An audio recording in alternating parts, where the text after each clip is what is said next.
Assalamualaikum warahmatullahi wabarakatuh. Perkenalkan, nama saya Cahyo Prasetyo dengan NPM G1F 020007 dari Prodi Sistem Informasi.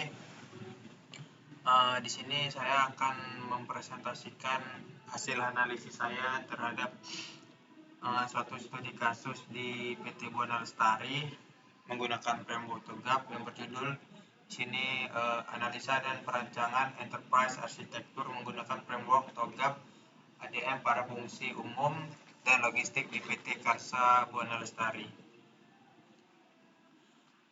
Di sini pokok pembahasan kita yaitu menganalisis juga merancang enterprise arsitektur menggunakan framework TOGAP ADM pada fungsi umum dan logistik dengan studi kasus sendiri PT Karsa Buana Lestari. Pendahuluan, PT Buana Lestari di sini merupakan perusahaan yang bergerak di bidang jasa konsultasi analisis dampak lingkungan dan laboratorium lingkungan yang telah berpengalaman serta didukung oleh sumber daya manusia yang profesional dan ahli di bidangnya masing-masing. Untuk mendukung aktivitas tersebut, Divisi Umum pada PT Buana Lestari ini memiliki peran dalam mengelola pengadaan barang dan transportasi guna menunjang proses kegiatan yang terjadi pada PT Buana Lestari ini. Di sini penelitian ini menggunakan framework TOGAP ADM dengan model Archimedes. Model Archimedes sendiri yaitu adalah sebuah notasi ataupun modeling language untuk menggambarkan entitas dan relasi dalam sebuah enterprise. Di sini Archimedes menawarkan bahasa yang umum untuk menggambarkan pembangunan dan pengoperasian proses bisnis, struktur, organisasi, arus informasi, sistem IT, dan infrastruktur bisnis.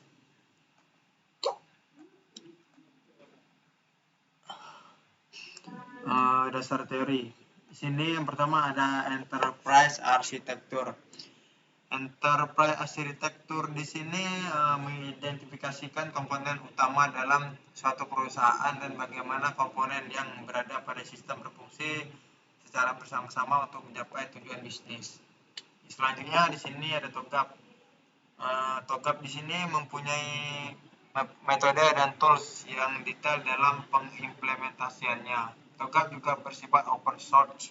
TOGAP memandang enterprise arsitektur dalam 4 kategori, yaitu bisnis arsitektur, data arsitektur, application arsitektur, dan teknologi arsitektur.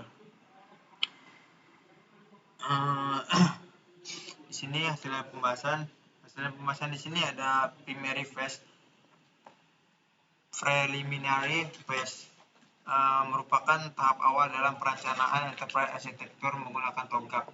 Fase ini berisi tentang persiapan dan inisiasi kegiatan apa yang dibutuhkan dalam mendukung kebutuhan bisnis saat membuat arsitektur target. Tujuan fase ini yaitu untuk mengidentifikasikan ruang lingkup perusahaan, mengidentifikasikan peranan kerangka, metode, serta proses yang berhubungan dengan kemampuan arsitektur dan membuat target atau tujuan utama yang sesuai dengan kapabilitas. Selanjutnya di sini ada arsitektur vision.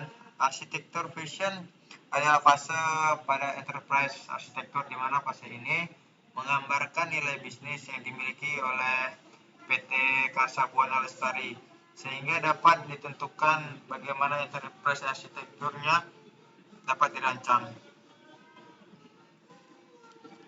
Jadi kesimpulannya di sini perancangan enterprise arsitektur pada fungsi umum dan PT logistik di PT Karsa Buana Lestari menggunakan TOGAP ADM dimulai pada fase preliminary sampai integration planning, dan disimpulkan bahwa di sini ada dapat kita lihat seperti di layar sebagai berikut, ada bisnis, data, application, dan teknologi. Mungkin itu saja yang dapat saya sampaikan dari analisis yang telah saya lakukan sebelumnya. Jika saya mempunyai kata ataupun salah dalam perucapan, saya minta maaf kepada Allah, saya mohon ampun. Wabillahi taufiq wal hidayah. Wassalamualaikum warahmatullahi wabarakatuh.